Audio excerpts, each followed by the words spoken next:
प्रश्न 55। एक मकान का ऊपरी भाग अर्धगोलाकार है और इस पर पेंट किया जाना है। यदि इस अर्धगोले के आधार की परिधि 17.6 मीटर है तो 6 रुपये प्रति 100 वर्ग सेंटीमीटर की दर से इसे पेंट कराने का खर्च मालूम करें। तो यहाँ पे दिया हुआ है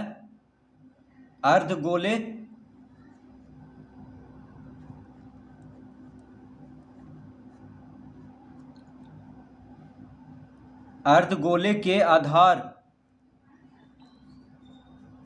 की परिधि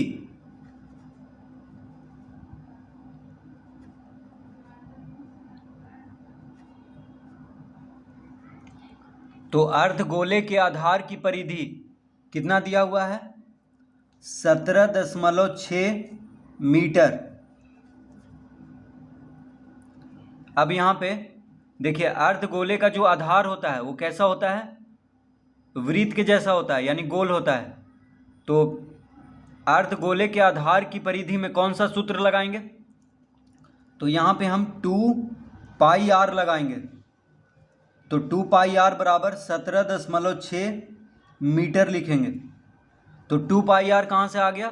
अब देखिए, वृत्त की परिधि का सूत्र होता है 2πr। वृत्त की परिधि का सूत्र क्या होता है? 2πr। तो अर्धगोले का आधार कैसा होता है? वृत्त के जैसा। तो वृत्त की परिधि का सूत्र यहाँ पे लगाएंगे। तो इससे क्या फ़ायदा होगा? इससे हम r ज्ञात कर लेंगे, यानी त्रिज्या। तो अर्धगोले की त्रिज्या ज्ञात हो जाएगा। r मतलब होता है त्रिज्या। तो अर्धगोले की त्रिज्या इससे हम मालूम कर लेंगे। तो 2πr यानी 2 गुना पाई का मान होता है 22/7 गुना r बराबर 17.6 मीटर। इस तरह लिख लेंगे। तो r बराबर क्या हो जाएगा? अतः r बराबर 17.6 गुना 7 बटा 2 गुना 22। तो 7 यहाँ पे भागा में है। 7 क्या में है? भागा में है। तो इधर जाके बराबर के दाएं तरफ जाके गुना में हो जाएगा। तो 17.6 गुना 7 हो गया और 2 गुना 22 r के साथ गुना में है। तो 2 गुना 22 को जब बराबर के दाएं तरफ भेजेंगे तो भागा में हो जाएगा।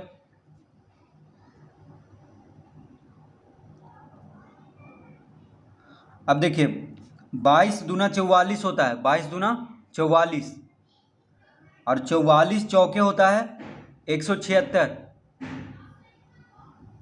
तो 44 चौके 176। तो 4 बार में काट देंगे। 22 दूना 44, 44 चौके 176। लेकिन यहाँ पे दशमलव है एक अंक के पहले, यानी 6 के पहले। तो यहाँ भी दशमलव दे देंगे एक अंक के पहले। और दशमलव के पहले शून्य दिया जाता है। तो 0.4 हो गया। तो r बराबर हो गया 7 चौक 28 यानी 2.8 मीटर।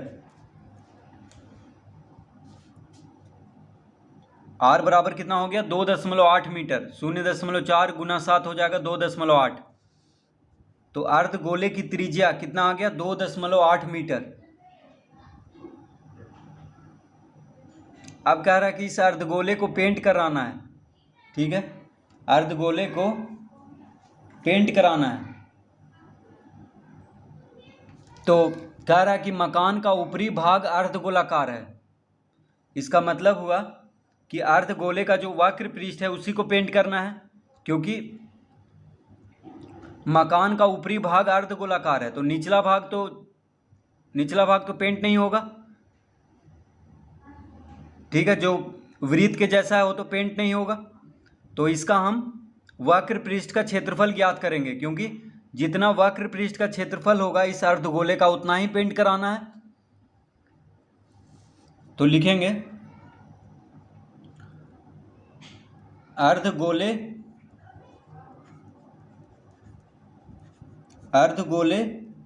का वक्र पृष्ठ का क्षेत्रफल बराबर, अब देखिए, अर्धगोले का वक्र पृष्ठ का क्षेत्रफल का सूत्र होता है 2πr आर स्क्वायर। अर्धगोले का वक्र पृष्ठ का क्षेत्रफल का सूत्र होता है 2 पाई आर स्क्वायर। तो वक्र पृष्ठ का क्षेत्रफल क्यों निकाल रहे हैं? क्योंकि कह रहा है कि इस अर्धगोले को पेंट करवाना है और मकान का जो ऊपरी भाग है वो अर्धगोलाकार है, तो निचला भाग तो पेंट नहीं होगा, यानी जितना वक्र पृष्ठ है उसी को पेंट करवाना है। तो इसीलिए इस अर्धगोले का हम वक्र पृष्ठ का क्षेत्रफल यहाँ पे ज्ञात करेंगे। तो देखिए 2 पाई, पाई का मान होता है 22/7 गुना आर कितना लाए हैं? तो अर्धगोले की त्रिज्या, तो त्रिज्या को आर से लिखते हैं, तो आर बराबर कितना आ गया? 2.8। तो यहाँ पे आर के जगह पे लिखेंगे 2.8, तो आर का वर्ग है तो 2.8 का वर्ग हो जाएगा, तो हो जाएगा 2 गुना 22/7 गुना 2.8 गुना 2.8, तो 2.8 का वर्ग, यानी 2.8 गुना 2.8 लिख लेंगे। 7 चौको 28 कट गया। देखिए 7 चौको 28। अब यहाँ पे एक अंक के पहले दशमलव है तो यहाँ पे दशमलव दे देंगे एक अंक के पहले, और दशमलव के पहले शून्य दिया जाता है, तो इसका उत्तर आ गया 22 दूना 44 गुना, देखिए 22 दूना 44 गुना 0.4 गुना 2.8, तो 0.4 और 2.8 को जब गुना करेंगे तो आ जाएगा 1.12। अब 44 गुना 1.12 करने पे आ जाएगा 49.28, 49.28 वर्ग मीटर। तो ये आ गया अर्धगोले का वक्र पृष्ठ का क्षेत्रफल। ठीक है, तो अर्धगोले का वक्र पृष्ठ का क्षेत्रफल आ चुका है, यानी इतना ही क्षेत्रफल पर पेंट करवाना है। अब पेंट कराने का दर कितना दिया हुआ है? तो कह रहा है 6 रुपये प्रति 100 वर्ग सेंटीमीटर, यानी 100 वर्ग सेंटीमीटर में 6 रुपया लग रहा है। 100 वर्ग सेंटीमीटर में कितना लग रहा है? 6 रुपया।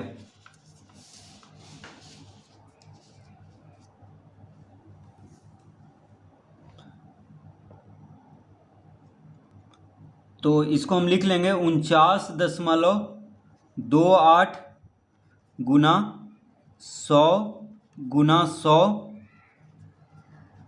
वर्ग सेंटीमीटर। अब देखिए वर्ग मीटर को वर्ग सेंटीमीटर में बदलने के लिए क्या करना पड़ता है? 100 गुना 100 से गुना करना पड़ता है, क्योंकि 1 मीटर में 100 सेंटीमीटर होता है। तो यहाँ पे मीटर का वर्ग है, यानी मीटर गुना मीटर है, इसलिए 1 मीटर में 100 सेंटीमीटर, तो मीटर गुना मीटर है, तो 2 बार 100 से गुना कर देंगे।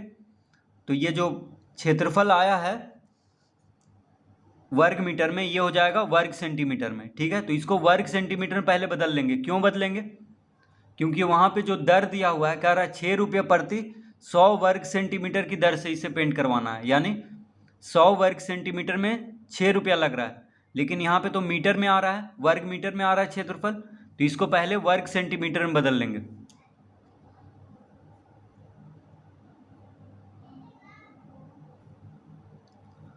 तो कितना आ गया? तो देखिए ये हो जाएगा 4928/100 गुना 100 गुना 100 वर्ग सेंटीमीटर। तो दशमलव के बाद 2 अंक है, तो 1 पे 2 शून्य देंगे दशमलव हटा करके। ठीक है, दशमलव हटाएंगे तो बटा में 1 पे 2 शून्य आ जाएगा। अब 100 से 100 कट गया तो कितना आ गया? आ गया 4,92,800 वर्ग सेंटीमीटर। तो 4,928 गुना 100 करने पे आ जाएगा 4,92,800 वर्ग सेंटीमीटर। तो देखिए 49.28 वर्ग मीटर को पहले वर्ग सेंटीमीटर में हम बदल लेंगे यहाँ पे। ठीक है, तो अर्धगोले का वक्र पृष्ठ का क्षेत्रफल आ चुका है। अब हम यहाँ पे तो इतना ही क्षेत्रफल पर पेंट करवाना है, तो लिखेंगे अतः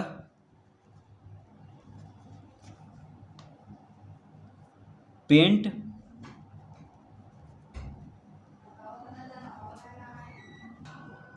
तो पेंट कराने का कुल व्यय बराबर हो जाएगा 4,92,800 वर्ग सेंटीमीटर बटा 100 वर्ग सेंटीमीटर गुना 6 रुपया। तो कह रहा है कि 100 वर्ग सेंटीमीटर पेंट करने में 6 रुपया लग रहा है, ठीक है। तो 4,92,800 वर्ग सेंटीमीटर पेंट करने में कितना रुपया लगेगा? तो 4,92,800 वर्ग सेंटीमीटर को पहले 100 वर्ग सेंटीमीटर से भाग देंगे, उसके बाद 6 रुपया से गुना कर देंगे, तो निकल जाएगा पेंट कराने का कुल व्यय, क्योंकि 100 वर्ग सेंटीमीटर में 6 रुपया लग रहा है, ठीक है। तो जो कुल क्षेत्रफल आया है उसको 100 से भाग दे करके 6 से गुना करेंगे।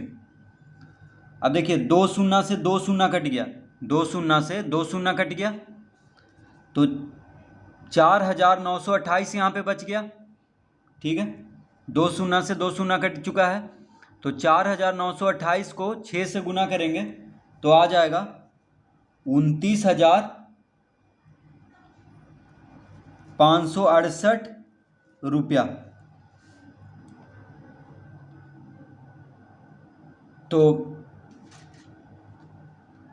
मकान का जो ऊपरी भाग अर्धगोलाकार है उस पर पेंट करने का कुल खर्च हो जाएगा 29,568 रुपया।